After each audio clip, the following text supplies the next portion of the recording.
తాజాంశాన్ని చూస్తున్నాం. Mangalagiri octopus head quarters constable Farooq అనుమానాస్పద రీతిలో మృతి చెందారు. గిద్దలూరు సమీపంలోని ఘాట్లో మృతదేహం లభ్యమైంది.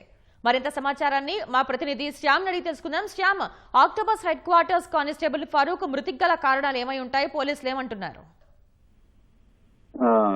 శ్వేత, మనకు పోలీసులు చెప్తున్న దాన్ని బట్టి మంగళగిరి ఆక్టోపస్ హెడ్ క్వార్టర్స్ లో ఫరూక్ 33 years ఈయనకి కానిస్టేబుల్ గా పనిచేస్తున్నారు. ఇతను ఈ నెల 8వ తేదీ ఇంటి నుంచి బయటకు వెళ్లారు. అయితే ఆ తర్వాత ఆయన ఇంటికి రాలేదు. దీంతో అనుమానం వచ్చినటువంటి భార్య మంగళగిరి పోలీస్ స్టేషన్ లో ఫిర్యాదు చేశారు. ఈ నెల 10వ తేదీన ఫిర్యాదు చేశారు. తన భర్త కనపడట్లేదు, ఇంటికి రాలేదు అని చెప్పి ఆమె ఫిర్యాదు చేశారు. తెలిసిన వాళ్ళందరికీ ఫోన్ చేశారు. అయితే తన భర్త ఆచూకీ దొరకపోవడంతో పోలీసులను ఆశ్రయించారు.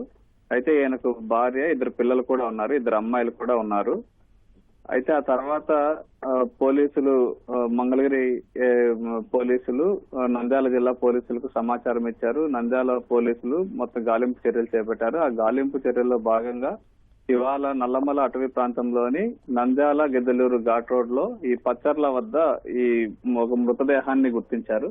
అయితే ఆ మృతదేహం భార్య చెప్పిన ఆనవాళ్ళను బట్టి చూస్తే అది ఫారూక్ మృతదేహమే అని చెప్పి నిర్ధారణకు వచ్చారు. అయితే మెడ మీద గట్టిగా గొంతు నులిమి చంపినట్లుగా ఆనవాళ్లు కనిపిస్తున్నాయి. అయితే ఎలాంటి మారణాయుధాలు వాడలేదని చెప్పి పోలీసులు చెప్తున్నారు. అయితే ఇది హత్య అని చెప్పి పోలీసులు ప్రస్తుతానికి ప్రాథమికంగా నిర్ధారించారు. ప్రధానంగా ఒక నంద్యాలకు చెందినటువంటి ఒక మహిళతో ఇతనికి సంబంధం ఉన్నట్లుగా భావిస్తున్నారు. అదే హత్యకు దారి తీసిందా అనే కోణంలో ఫిర్యాదు, ఆ కోణంలోనే విచారణ చేపట్టారు. అయితే ఇంకా పూర్తి స్థాయిలో పోలీసులు ఈ హత్యకు గల కారణాలు ఇంకా వివరించలేదు. మొత్తానికైతే ఫారూక్ మృతదేహాన్ని అయితే కనుగొన్నారు. ఇది పోస్ట్ మార్టం నిమిత్తం ఇప్పుడు నంద్యాల ప్రభుత్వ ఆసుపత్రికి తరలించారు. అయితే ఇప్పటికే అది చాలా రోజుల క్రితమే మృతి చెందడంతో డీకంపోజ్ అయిపోయి దుర్వాసన వెదజల్లుతోంది డెడ్ బాడీ.